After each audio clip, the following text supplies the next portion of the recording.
আসসালামু আলাইকুম, সবাইকে স্বাগতম জানাচ্ছি তারেক একাডেমিতে। আমি তারেক আছি আপনাদের সাথে। আজকের ফটোশপ ক্লাসে আমরা দেখব আমরা যখন কোনো লেখা লিখি তখন এই লেখার যে স্ট্রোক ব্যবহার করি, স্ট্রোকটা মূলত এরকম রাউন্ডেড হয়ে থাকে। তো আমাদের দরকার এরকম কর্নার করা। আমরা ঠিক কীভাবে আমরা স্ট্রোকটাকে এভাবে কর্নার করতে পারি আজকের ফটোশপ ক্লাসে দেখব। চলুন তাহলে দেখে নেওয়া যাক ফটোশপ ক্লাসে কীভাবে আমরা এই লেখার যে স্ট্রোক আছে এই স্ট্রোকটাকে আমরা কর্নার তৈরি করতে পারি। আমরা প্রথমে টাইপ টুল সিলেক্ট করব। টাইপ টুল সিলেক্ট করার পর আমি এখানে টাইপ করছি শেপ। আমি ফন্ট সাইজটাকে বড় করে নেব। ফন্ট কালার আমরা নিচ্ছি, যে কোনো কালার রাখা যাবে, আমরা যে কোনো কালারের ফন্ট কালার রাখতে পারি। এরপর হচ্ছে আমরা এখানে টাইপ করব শেপ। শেপ টাইপ করার পর চেক মার্কে ক্লিক করছি, কন্ট্রোল টি প্রেস করে ফ্রি ট্রান্সফর্ম টুল সিলেক্ট করব। সিলেক্ট করার পর আমরা এই লেখাটাকে বড় করে নেব। বড় করে নেওয়ার পর আমি মিডল পয়েন্ট রাখছি। এরপর চেক মার্কে ক্লিক করছি। চেক মার্কে ক্লিক করার পর আমরা সাধারণত এই লেখার যে স্ট্রোক আছে এই স্ট্রোকটাকে সাধারণত ব্যবহার করে থাকি। এখানে ডাবল ক্লিক করে ব্লেন্ডিং অপশন থেকে আমরা স্ট্রোক দিই।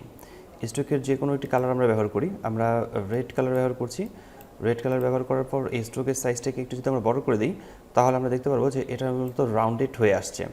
এটা কিন্তু কর্নার আকারে আসছে না, এটা মূলত রাউন্ডেড আকারে আসছে। আমাদের কাজ হচ্ছে যে এই স্ট্রোকটাকে যেন আমরা কর্নার তৈরি করতে পারি।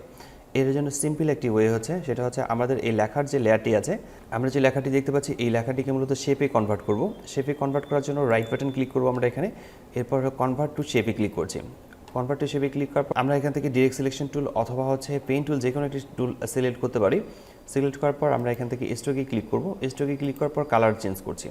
কালার দেওয়ার পর আমরা স্ট্রোক সাইজটাকে এখান থেকে বড় করে নেব, যত বড় দরকার আমরা তত বড় করে নিতে পারি। এরপর আমরা এই লাইনটাতে ক্লিক করব। এই লাইনটাতে ক্লিক করার পর নিচের দিকে মোর অপশনে ক্লিক করব। মোর অপশনে ক্লিক করার পর এখানে ইনসাইড দেখতে পাচ্ছি।